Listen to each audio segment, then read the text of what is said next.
In this video I'm going to take a look at how to make a dishing form or a dishing stump. They're very, very straightforward. You can have all sorts of different depths and sizes. I'm just going to do one that I think sits nicely in the middle and will help a beginning armourer to get going as they figure out what shapes and forms they need. What I use is I've got this stump with most of my day-to-day hammers around it, and this anvil sat on top of it. And I take this with me when I do exhibitions and how-tos and that sort of stuff, various places up and down the country. But I often take a extra stump with me with a dishing form in it. And I've been meaning to put one in here for quite a while, just to save me that effort. So what I'm going to do is I'm going to take the anvil off and we'll take a look at the stump and see where we're at.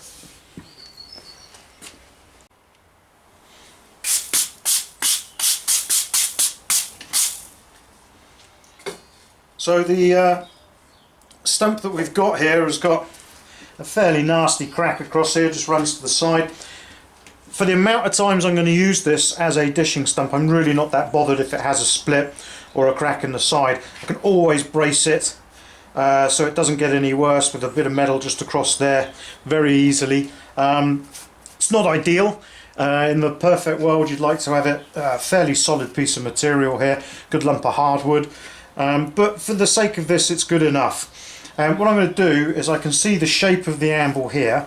I'm just going to pop it back on vaguely where I have it and just draw where I have the anvil resting. So I don't want to put my dishing stump underneath where one of the feet would be. I want it more or less in the centre here so it doesn't get in the way of my day-to-day work. So I'm going to pop the anvil on and just mark up where it sits.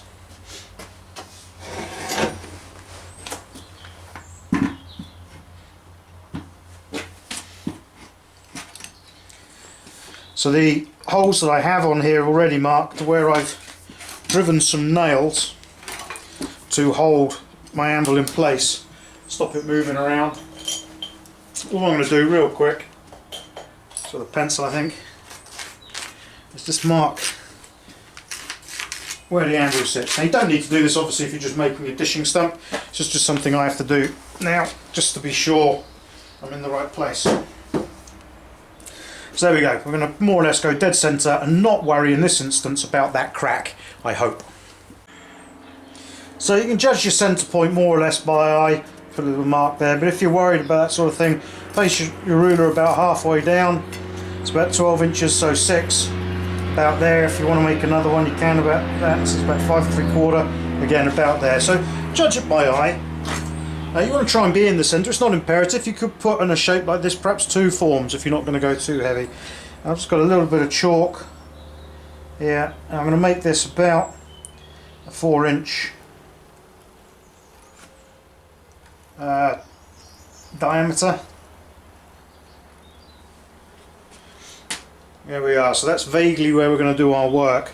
And I'm just going to chisel them out, but I'm going to show a couple of other options and ways you can get these out when I've marked my centre point in just a moment.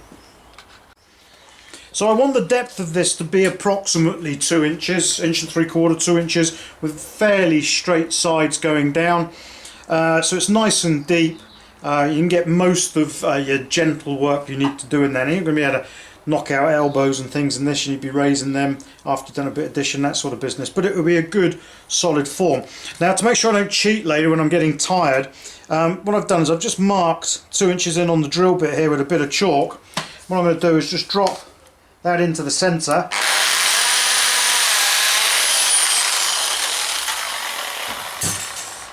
And it just saves me cheating later and thinking, oh, that's deep enough. I can always see that hole, or if it's just a little bit then I'm okay, but I want to make sure I go in a reasonable depth into this. Like I say, a couple of inches I want on this particular one. I've got some shallower ones. I want something a bit deeper on this because it's going to be used for all sorts of work. And that's it. So the various ways I've seen folk do this, I prefer a chisel, are really just the following. The first one is just drill holes all the way through, coming out, so a couple of inches there, 1.5 inches there, inch there, and then you're done on the edge, and then just smooth it all through. Another option is to use a grinder and just lift it out with a wood bit. Wouldn't use one of these slidden discs, you'll be there forever and picking this out of your face when it shatters. But you just get a decent grinding disc that's made for wood, and you can just lift it out like that. I don't like the smell, so I tend not to use that either. I might use it afterwards to smooth the piece a bit, but certainly not at this stage.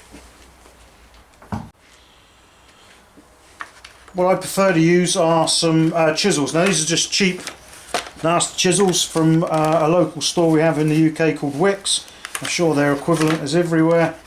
I wouldn't go using a decent chisel on this for a couple of reasons. I wouldn't use an expensive one. I mean, whilst this is a tree stump that's been cut in half, there might be nails in here already, bits of metal work, you're going to wreck your chisels, and it's just completely unnecessary unless you're a woodworker. These will do just fine. Now, as I haven't made my excuses yet, I'm not a woodworker, I'm an armourer, so there are various ways of using chisels correctly and incorrectly. From my perspective, standing here just now, really the only thing to do is not work the chisel into you.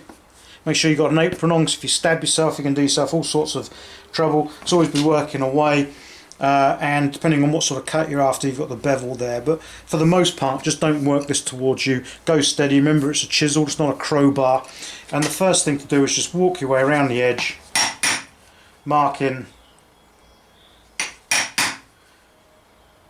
the perimeter. So I've been around, marked the perimeter more or less, a little bit off just here.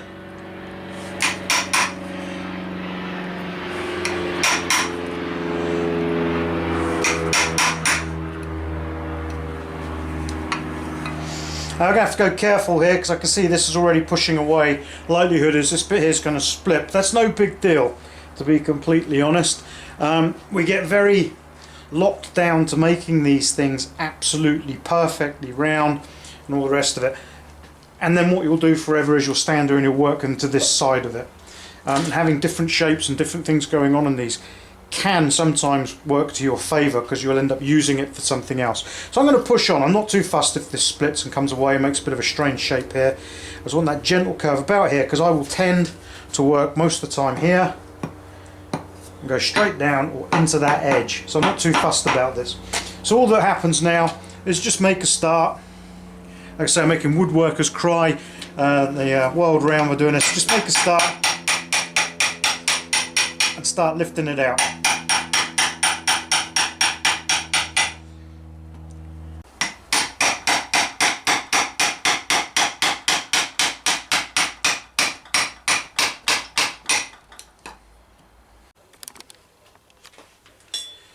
So this is where I'm at so far, and true to form, and what I hoped would be a 15-20 minute film for me is going to turn into a bit of a mare.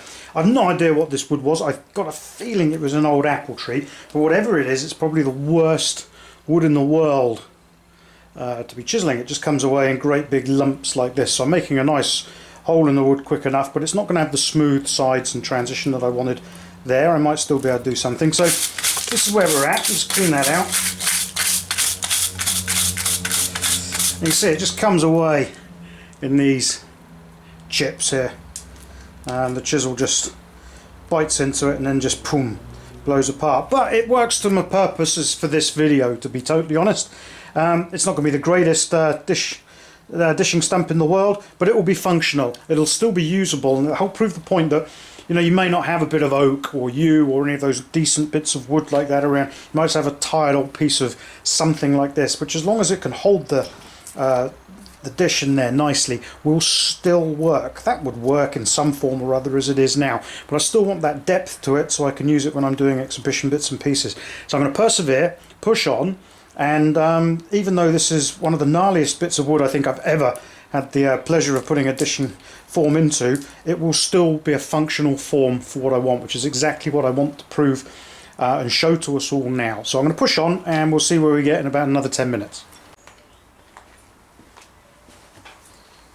Well, luckily for me, I'm an armourer and not a woodworker, but this is one of the strangest dishing forms I've ever got out to date. This wood, one bit of it behaving here as I'd like it to be, on the other side, through the middle, just coming away in great flakes. I've no idea why that is, but we're still going to have a working form at the end of this. Like I say, hopefully proving the point that you don't need to panic about what you've got. Just get started and that will serve you well enough. So what I'm doing here is just cleaning out some of this muck. So I can see what it looks like, how deep it is. So I get a chisel tool, anything like that, just put it across on a flat part, mark where we're at. There we go, almost 2 inches deep there, 1 3/4, which is just about fine for what I'm going to do next. Is just to toughen it up with a few hammer blows. Once I've just tidied away a couple of these bits that are poking up here in the wood, we'll just smooth it off as best I can with this chisel, try not to take out any more big lumps, and then we'll knock it down with a hammer and we're just about done. So we go, just about cleaned out now, ready to go. In one of the, like I said, gnarliest bits of wood I've ever come across. Now, there's various ways you can clean this up. Again, said in the past, you get a nice thick grinding disc, not one of these slitting discs, and you can move that through. I don't like to do that, I don't trust myself with it. Again, if you've got 1 or 2 high points perhaps and you want to save yourself a bit of time,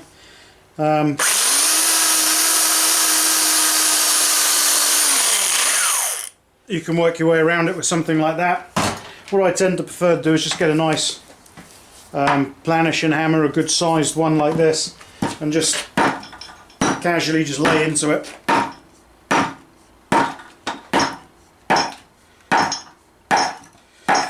Remember, a dishing form, you're not pushing onto the surface of the dish, or very rarely will you be doing that, because what you'll be doing when you do that is you're pinching the material and you're knocking horrible unsightly lumps into it, and you're thinning it, more importantly. What this is about is holding a piece of material somewhere, supporting it mostly on its edges and moving it down into the void. So don't worry too much if this isn't perfect, you're not working into it. And the first couple of goes with a bit of hot material in here, we'll soon move it around. So we'll just carry on moving our way around, sort of planishing the wood and see where we get.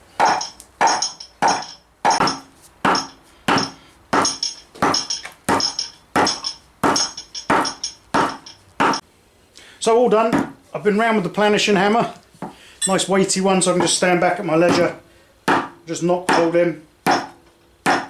Smooth it out. It's like I'd like it to be here, nice gentle slope. On this side you can see there it's just abrupt, it just came away, it's gone down and across. It's not a problem though for me, I just need the wood to be supportive of the material as I push it down into there for whatever it is I'm doing. What I like to do finally is just take the oxyprop around there and seal it up. It smokes an awful lot less when you come to use it, which is great, particularly as this is the one I use at presentations. Myself and my audience are choking to death on the fumes that have come off the green wood there. It's not very pleasant, so I'll just give that a quick burn out now and then we're done.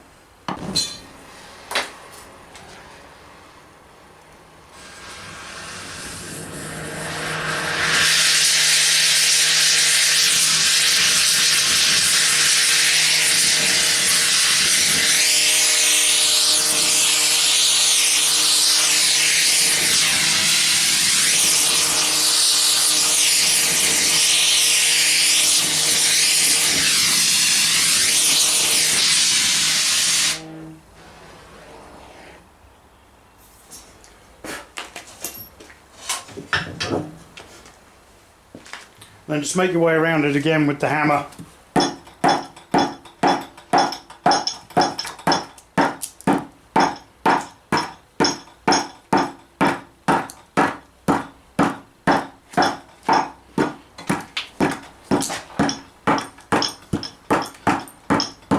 Remember, on anything like this, don't just abandon this now like this. You've got embers there, you've got a small crack down here, I don't know what debris in there, it could be spider's web, anything like that. An ember catches, I walk away and leave it, and I end up in a world of hurt. So make sure you douse this down with a bit of water from a spray or something like that if you're planning on leaving it immediately, because you could end up coming back to a burnt down workshop. It still feels very warm there suspiciously.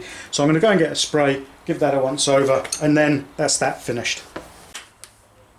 Really can't be too concerned about fire in workshops. On several forums I'm on, they talk periodically, at least once or twice a year, somebody's workshop's burnt to the floor.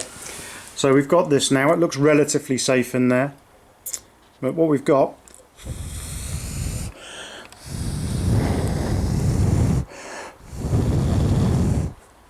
a little ember just burning away there. It's only got a smoulder and hit something else, and my workshop's burnt to the floor. So this water check that I'm going to do in a bit is absolutely imperative. If I have something like that down in that gap, in a good few hours, it could suddenly find itself and catch my workshop alight. So you need to make sure you take fire safety really seriously if you use it for projects like this. So there we go, just to finish then on how to make this basic dishing stump. The tools I used was a ruler. You don't necessarily need a ruler, we all know vaguely what 2 inches is about. 4 inches across there. So you didn't need a ruler, you could have just guessed that. The compass just makes for a nice circle, but you could use a piece of string or just draw it freehand. To be fair, you probably get away with it, so you don't need that. To chisel out the hole itself, yeah, if you're going to use a chisel, clearly you need a chisel and something to hammer it with. So keep those. And then when I planished out the dish that I put in there, obviously I used a large hammer like this, but any hammer would do, or just don't bother, just start working and it'll soon find its shape. This will burn right down. First few times I get some material in there, it'll start to find its shape quite nicely. You tend to find you work one bit more and it makes a nice shape there. But to the tool itself, you probably don't need that. I just like to keep it. So realistically, the only tools you need is that and a lump of wood, strong enough to support it so it doesn't fly apart. And if you're suspicious of that, just put a bit of a band of metal around the outside if needs be. So when I get to making the van braces for the arm harness I'm working on currently, I'll use this dishing form just to show that it can be done, and we'll take it from there. But you'll see, I hope you'll see, it's a fairly straightforward thing and no great mystery how to make a dishing form.